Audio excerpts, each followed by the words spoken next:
This is going to be part 1 of my EG-2 tutorial series. In this video, I'll be covering all of the EG-2s that are solved using Anti-CLL, which is roughly half. The other half of the EG-2s I will cover in a part 2. Alright, so 2 prerequisites are you should know how to recognize all the cases, and you should also know CLL and EG-1. Once you have that done though, you're good to go. So let's jump right in. Alright, this is the first case. You have these two opposite. So what you want to do is a U prime, and then this algorithm.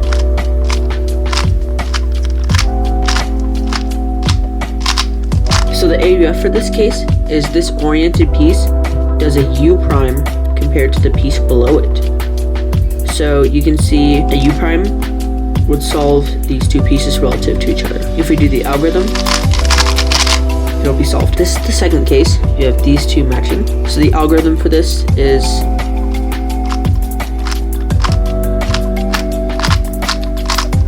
that's just pure Sune canceled into R2, B2, R2. The AUF for this is this piece, this oriented piece, does a U2 relative to the piece below it. They would need to do a U2 to be solved relative to each other. So when we do the algorithm, the cube will be solved. This is the next case. You have these two matching, and this one is opposite to both of those. The algorithm for this is... So the AUF for this is this piece does a U relative to the piece below it. Since this is the case here, we know the cube will be solved. This is the next case. You have these two matching, and this one is opposite. The algorithm for this is Nicholas canceled into R2, F2, R2. So that would be... So the AUF for that case, just like the one before, is this piece does a U relative to the piece below it. This is the last of the Sune cases I'll be covering in this video. So these two pieces are opposite. The algorithm is pretty much R2, B2, R2 canceled into Nicholas. So that would be...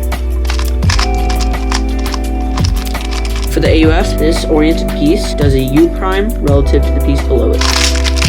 This is the first Antisune case. These two pieces right here are opposite. So you hold it from the front. This is the algorithm.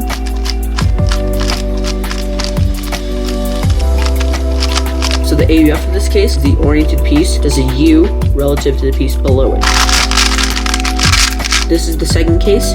These two pieces will be the same. There's two ways you can do this. You can either hold it from this angle and do Antisune canceled into R2, B2, R2.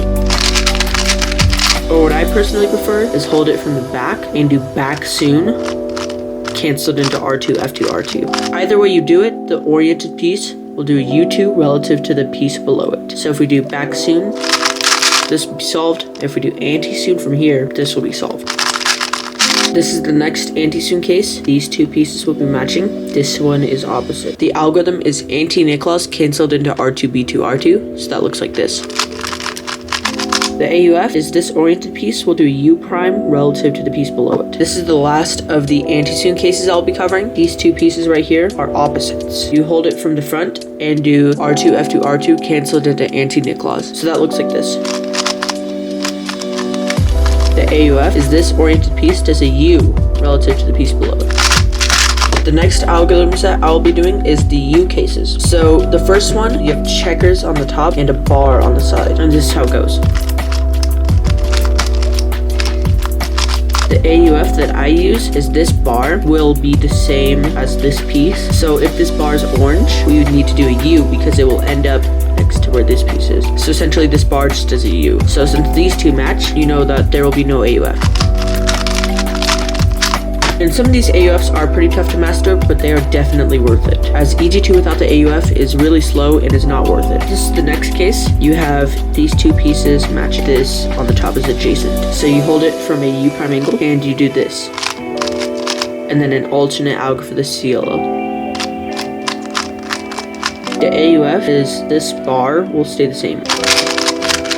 This is the next case. It's pretty much just the mirror. You have these two matching. So you hold it from the same angle, and this is the algorithm. The AUF for the mirror case had these two staying the same. For this case, you have these two staying the same. This is the last of the U cases. You have diagonals on the top and the side. You hold the case from the normal angle, and this is the algorithm. So the AUF that I use is these two pieces do U2 compared to each other. Since that's the case, we know this will be solved. Next up, we have the L cases. So this is the first one. You have these two matching, and this one is opposite. And on the top, these are both opposite. So you hold this from a U angle. This is the algorithm. The AUF for this is these two stay the same. So since that's the case here, we know this will be solved. This is the next case. You have these two on the top matching, and this one is opposite of those. So this is the algorithm. The AUF for this case is pretty simple. These two do not move relative to each other. So since that's the case here, this will be solved after we do the algorithm. This is the last of the L cases. You have these two on the top matching, and this one is adjacent. You hold it from a U prime angle, and this is the algorithm.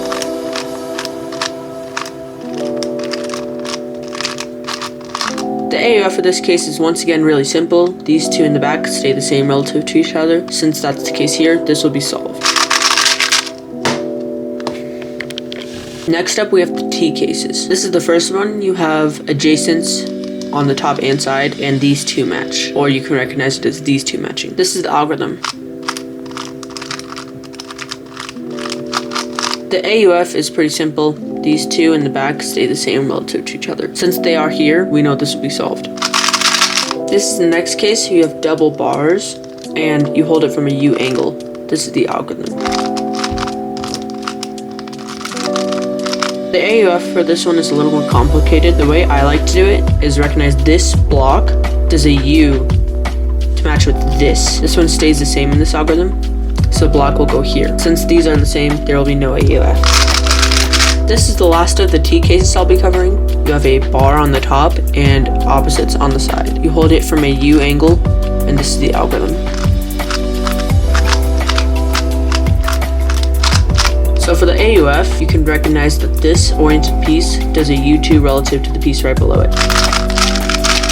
There are no pi EG-2s that you solve using Anti-CLL, so we're just going to go straight to the H cases. And there's only one of these, which you can recognize by there being horizontal bars on the top. So this is the algorithm.